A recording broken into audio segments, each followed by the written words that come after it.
Shalom, shalom, Israel. Shabbat Hezekiah, back at it with another exhortation, motivation. Back at it with another lesson through the Spirit. First and foremost, I want to give all honor and glory and praise to Yahweh, by Hashem Yahweh Shai. That's the Most High God of Israel, nothing else. And His only begotten Son, who the world calls Jesus Christ. I'm going to give a mighty shalom, a shout out to all the elders from the house of David and all the elders worldwide. I'm going to give a mighty shalom, a shout out to all the brothers hitting the highways and byways, hitting these street corners, these chief places of concourse, pushing His truth, preaching His gospel to the best of their ability. And I want to give a mighty shalom, a shout out to the women and children that's praying, fasting, giving alms, keeping the commandments and the faith of the Black Messiah, Yahweh Shai HaMashiach. I want to say Salakia. The last lesson we had on the world is in a crisis, part 3. Put a copyright on it. You know, they trying to hold the truth from going out. But through the Spirit, we out here for part 4, right? Part 1 is dealing with healthcare. I believe that's still up. Part 2 is about poverty. They took that down. Salaki. I think they took 1 down about healthcare. They left the poverty up. Salakia. I did the one on debt. They took that down, and this one's part 4 is about gun control. Remember what I'm going through. I'm going through the world is in a crisis. How the elites, the globalists, right, the top 1%, right, the billionaires, right, the WEF, right, those men, right, how they want to control the world through these 8 things, right? These 8 things are healthcare, poverty, debt, gun control, welfare, education, religion, and class welfare, right? Today we're going over gun control, right? Remember, the power structure needs to create a new standard of living, right? To create an order out of chaos, right? How do you pick gun control and order, right? There has to be a chaos of ungun control. So that means there will be mass shootings, school shootings, right? Deaths, assaults, armed robberies by firearms. Right, let's just jump right into it. Let's get the Second Amendment, right? Let's get the Second Amendment. Let's see what the Second Amendment say. Let me share my screen, bear with me.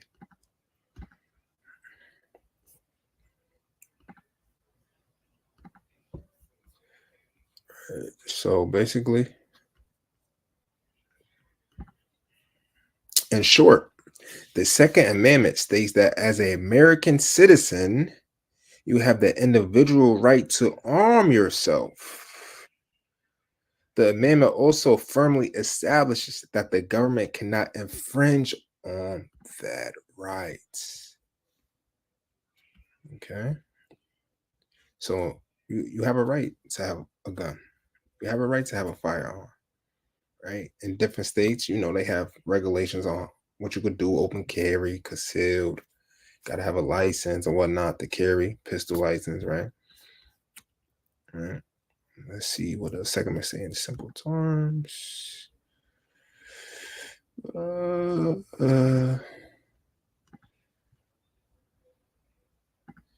And guess, let's read this real quick. This is very important too. Very important on gun control. Check this out. What was the original reason for the Second Amendment? The Second Amendment, ratified in 1791, was proposed by James Madison to allow the creation of civilian forces that can counteract a tyrannical federal government. You see that? And that's why they want to control order out of chaos, gun control out of chaos, because America right now in Babylon, that the globalists is running, right? They are the tyrannical federal government. They want to enforce the martial law. They want to run this country by tyrannical factors and things like that, right? And that's why they want to control the firearms, man, or find a way to finesse the Second Amendment, right, into their own liking. Let's get the what is gun control, right? Let's get into it. What is gun control? Bear with me.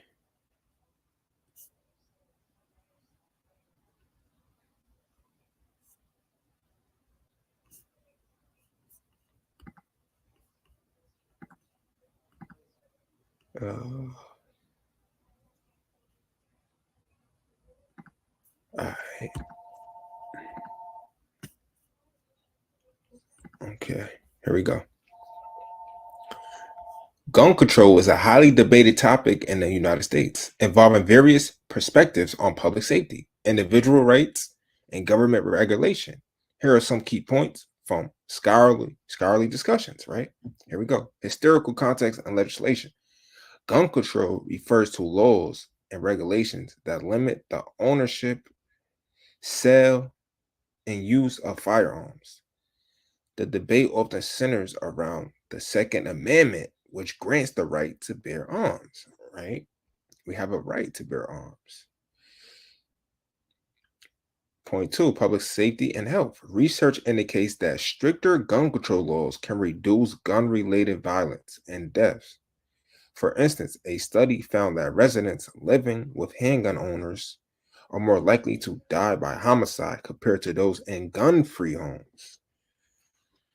Political and social perspectives.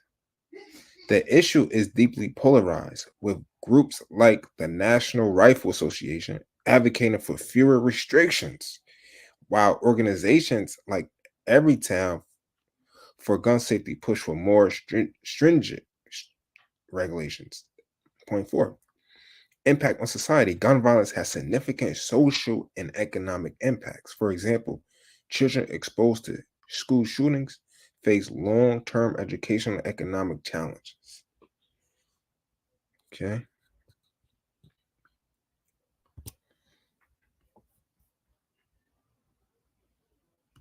Let's move on to the next.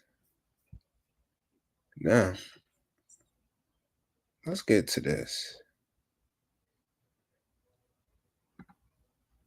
Oh, Salakia. Let's see the invention of these firearms, right? The invention of various types of firearms is a fascinating journey through history. Handguns, the first practical handguns were developed in the 14th century in Europe. The world's first handgun, named Tong, was introduced by Joseon Dynasty in 1432. Samuel Colt's invention of the Colt Patterson revolver in 1836 marked a significant advancement, making handguns more practical and popular. Who's Samuel Colt? So-called white man, Esau. Shotguns. The modern shotgun owes much to Joseph Maton, an English gunsmith who developed the double-barrel shotgun in the early 19th century.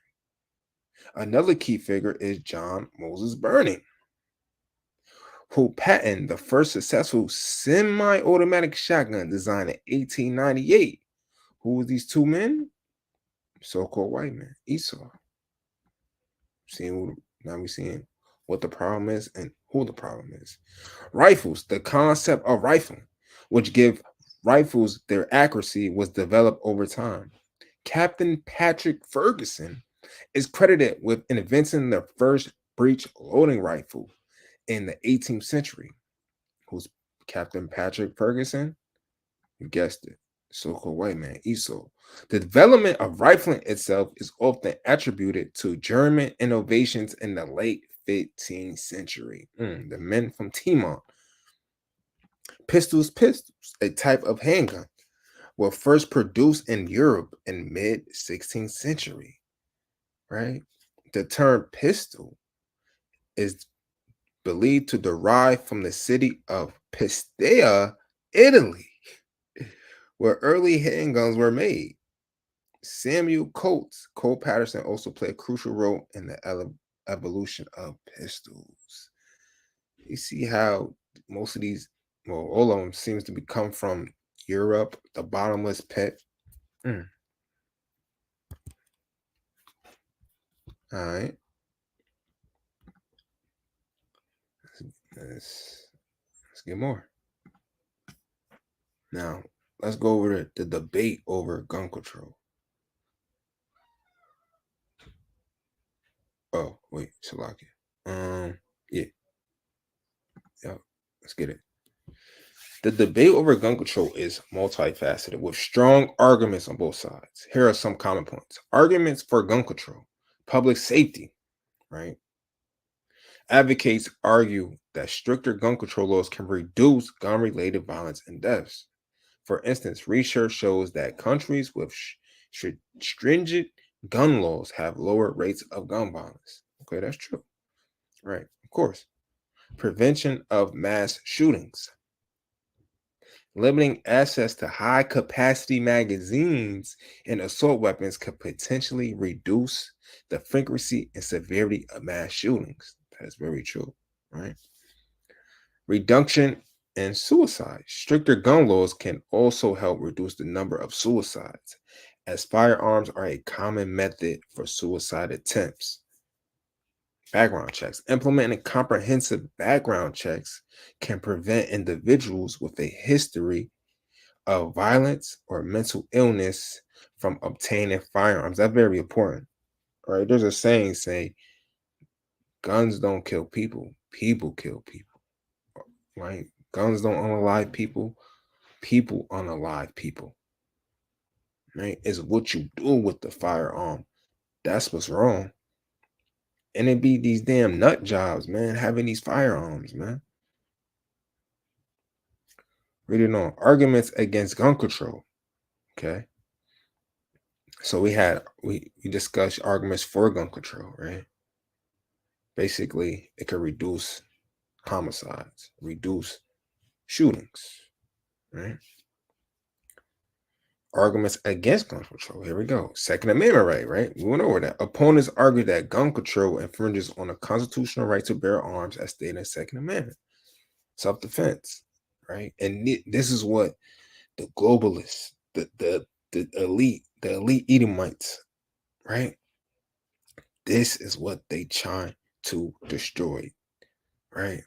Our rights, our self-defense, our effectiveness, right? To go against the tyrannical government if they come against us, right? I'm gonna read the first 3 points. No, 3 points. Right. Got the second man, right? Second point is self-defense. Many believe that owning a firearm is essential for personal protection and self-defense. That is true. That is true. It's crazy people out here.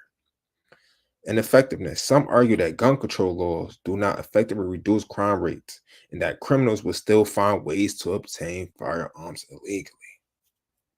Okay. So, the government, as of right now, the Biden and the administration, right? They they find ways to enforce these gun laws. Like they want to do things like you can't carry a firearm in public, right? You can't carry a firearm in school grounds, so it'll be a gun-free school zone, right? They have police regulating the cities, towns, right? They'll regulate the purchases, possession, the transfer, and uses of these firearms. They will even have they will even hold the gun manufacturer reliable for these acts of crime, right? They want to ban assault weapons with high capacity magazines, right? They want to. It's a video. I'm gonna pull it up with Kamala Harris talking about. They could go into people's houses and see if you if you storing your firearms in a safely manner. Yeah. And they, of course, they do attentive background checks. But check this out. According to a CNN report, there have been at least 180 school shootings in the last 10 years, affecting 356 victims. This is chaos, right? Some of the most significant school shootings include the Sandy Hook Elementary School shooting in 2012, the Marjorie Stoneman Douglas High School shootings in 2018, and the Santa Fe High School shooting in 2018. Right, and we just had a recent one about a month ago up in Georgia. All right, let's check this out. The United States has experienced a significant number of mass shootings, according to a report published in JAMA. There were 4,011 mass shootings in the U.S. from 2014 to 2022. That's crazy. 4,000 mass shootings from 2014 to 2022. Check this out. Now let's put a concern to our people. According to available data, over 86% of homicides in Black communities in the U.S. involve firearms, meaning the vast majority of murders in Black communities are committed with guns. Studies consistently show that more than 85% of homicides in Black communities involve guns. This disparity is particularly pronounced for young Black men, where gun homicides are the leading cause of death.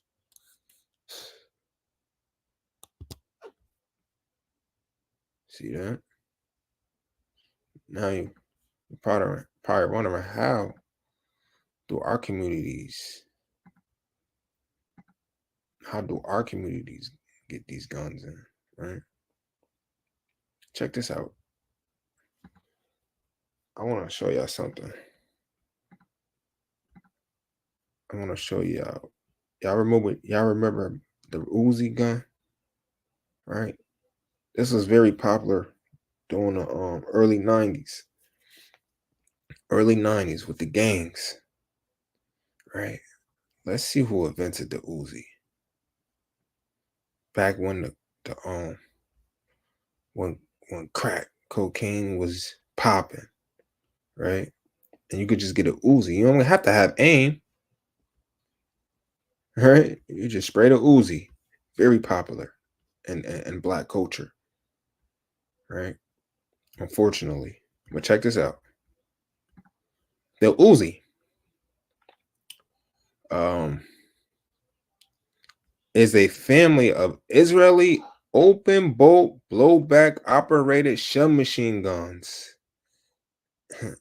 Machine pistols, first designed by Major Uzel Uzi God. Let's see who this man is.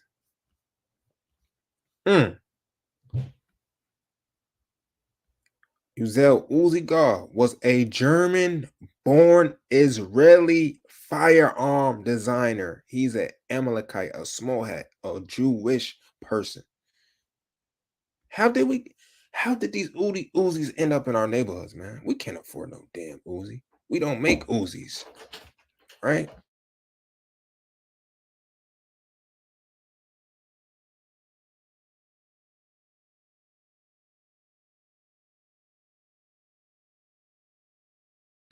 Salakia. But y'all see this, man. Come on. It's a crafty counsel against us. It's a conspiracy. It's a trap, right? They want to see us destroy each other, right? Small hats. We always going to war with Amalek, just like the Most High said. Right now, let's get in. Let's get into Let's get a little deeper into this, man. Let's get a little deeper. Check this out.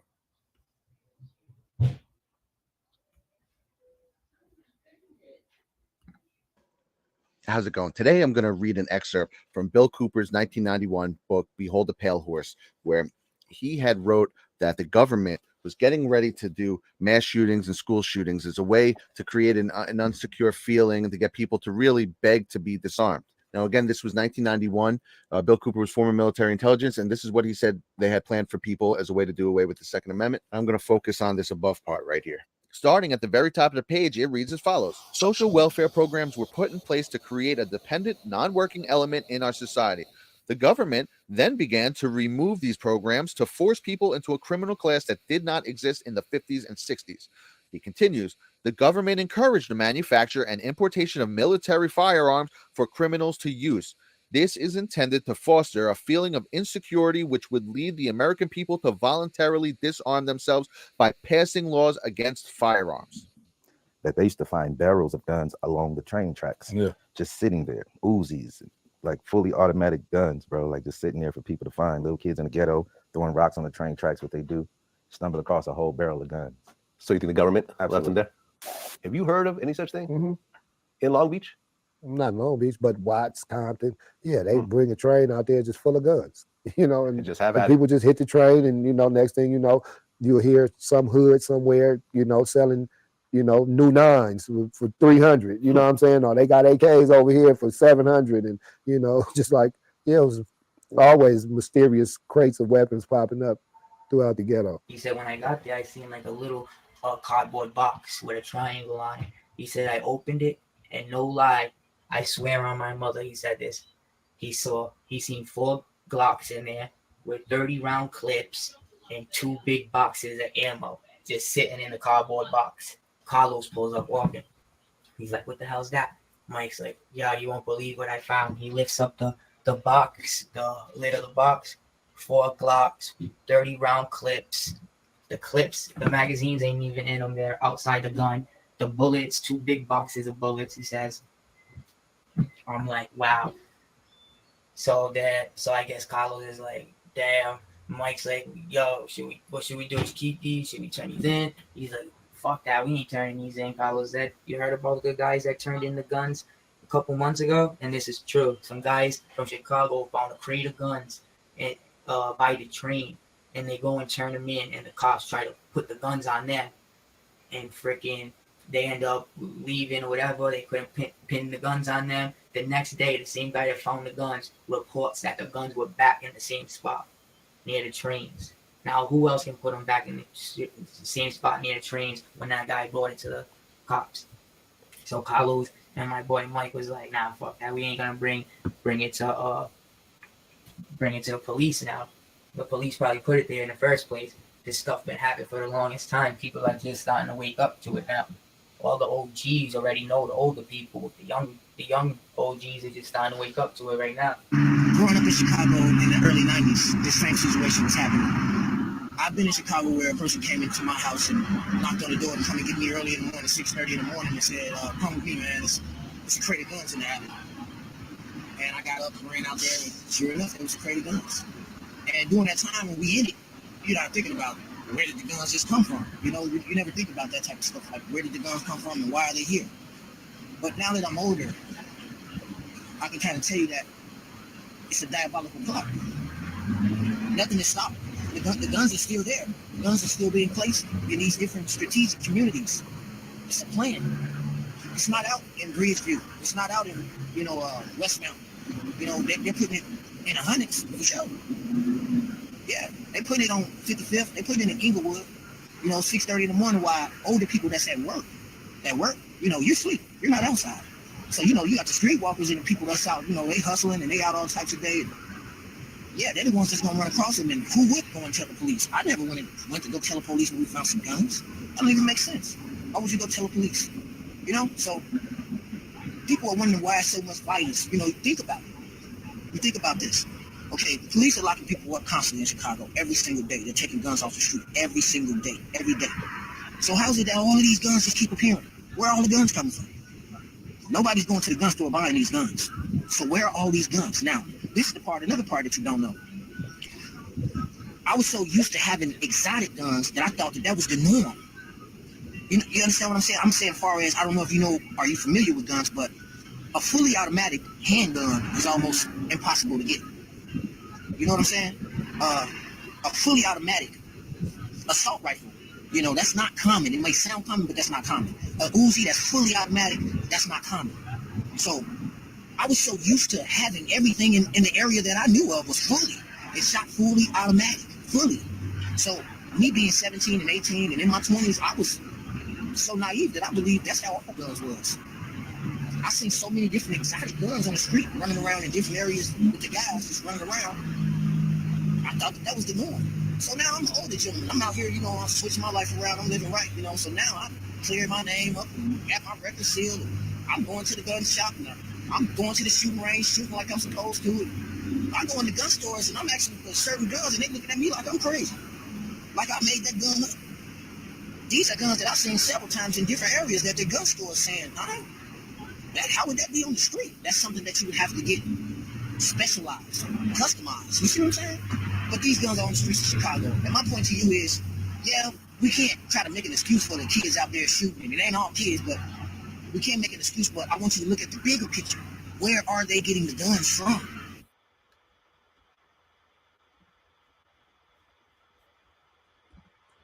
See that?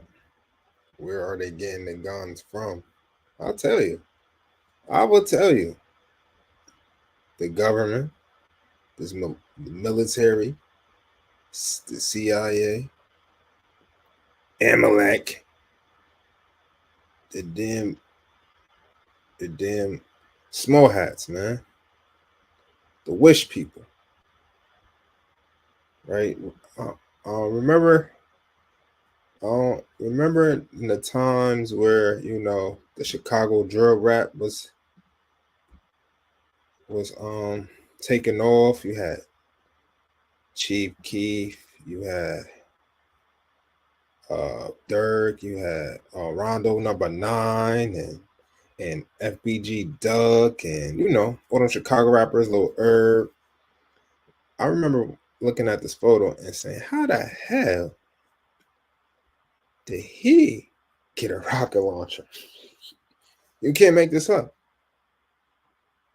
How the hell can you even afford a rocket launcher? But better yet, how you get your hands on a rocket launcher in the middle of a Chicago hood? Yes, Rondo number 9 had a rocket launcher.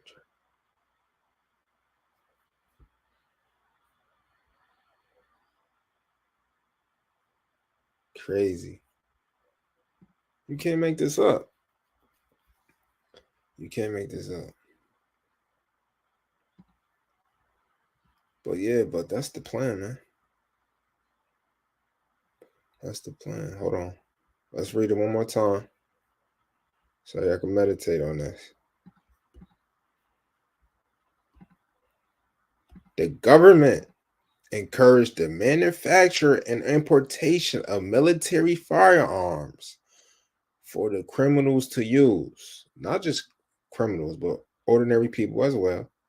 This is intended to foster a feeling of insecurity, which will lead the American people to voluntarily disarm themselves by passing laws against firearms. And that is the plan. That is the plan.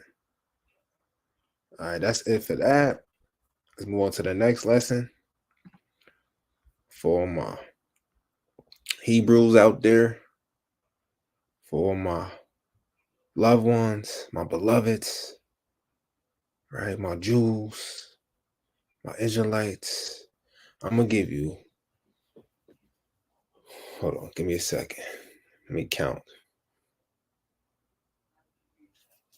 I'm going to give you some quick cuts on how to destroy the Holy Trinity, right? First, let's see what the Holy Trinity is first.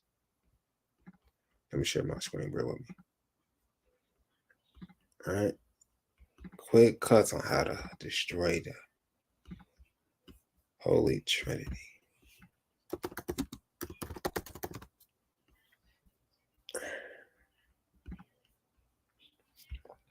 Okay. Come on. All right.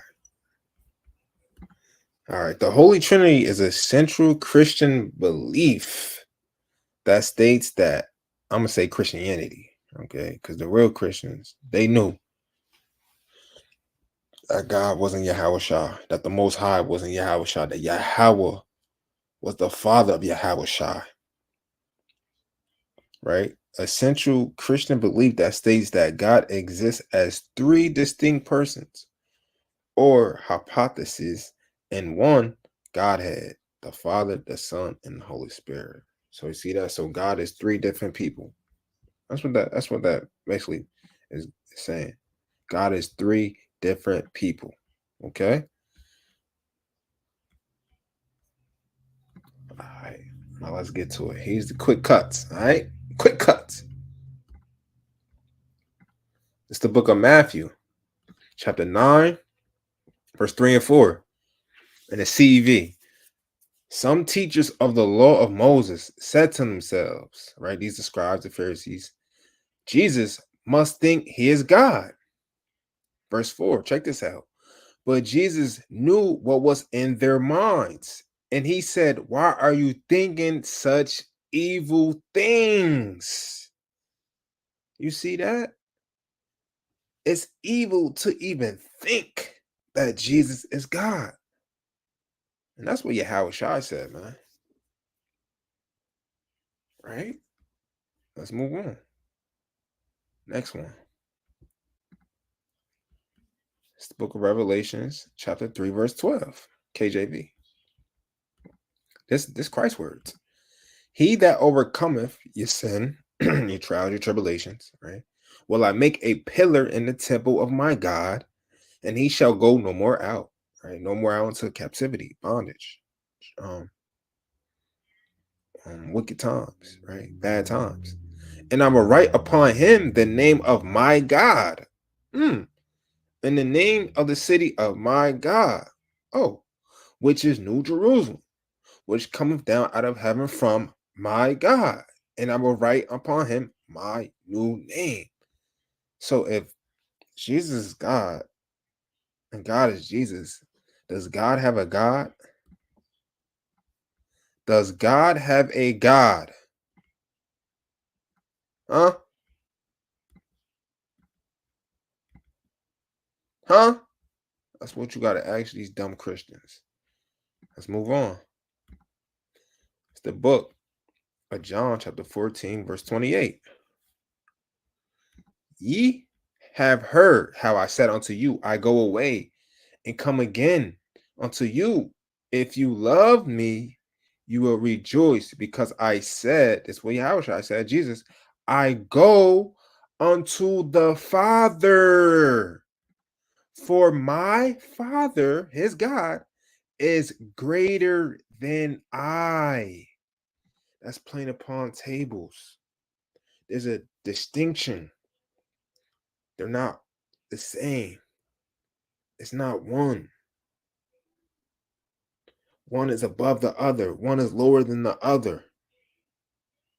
Yahweh, the Heavenly Father, the Most High God, is greater than Jesus, Yahweh Shai, the Son of God, the servant of God. One that he submitted to, the one that did the will of the Father. The one that said nothing but what the Father told him to say. The one that died on the cross for us. The one that died. How if God is Yahweh Shai, if God is Jesus, that means the Most High God died for 3 days. Come on. And we know that the Most High is all living. He existed before time was even here, man. He's the true definition of the living spirit. He's the true definition of to live and to. It's just madness, man. It's madness. Let's move on. John 16:28. I came forth from the Father. What Jesus said? He said he came forth from the Father and come into the world. Again, I leave the world and go. He's going to somewhere. He's traveling somewhere. He's moving to a person. Two different people, two different spirits, two different flesh and two different men. He said, I leave the world and go to the Father. Let's get another one.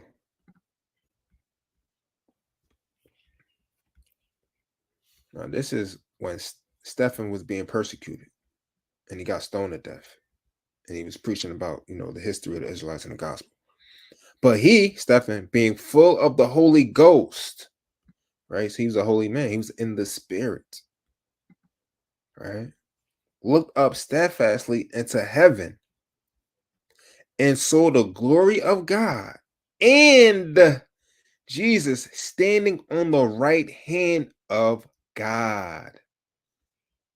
Let me go to verse 56, though, to put the nail in the coffin. And said, behold, he said, that's what he said. I see the heavens open and the Son of Man, Jesus, standing on the right hand of God. Fire. Meditate on that. Let's get more. Two more through the Spirit. This is Daniel chapter 7, verse 13. This is a vision, a future vision of what's going to happen in the future that Daniel seen. I saw in the night visions, and behold, one like the Son of Man, right? Who's the Son of Man? Jesus, Yahushua, Yahushua, Yahshua, right? Excuse me. Like the Son of Man came with the clouds of heaven. He was on a chariot and came to the Ancient of Days. Who's the Ancient of Days? The Most High, Yahweh. And they brought him near before him, the angels. So the angels brought Jesus unto the Most High. Come on now. Come on. Let's stop playing. Let's give one last one. It's the book of Matthew, chapter 27, verse 46. This is when Yahushua was on Calvary, on the cross. And about the 9th hour, Jesus cried with a loud voice, saying, Eli, Eli, lama sabachthani. That is to say, my God, why hast thou forsaken me? You see that? Christ was praying, was crying out to the Most High God.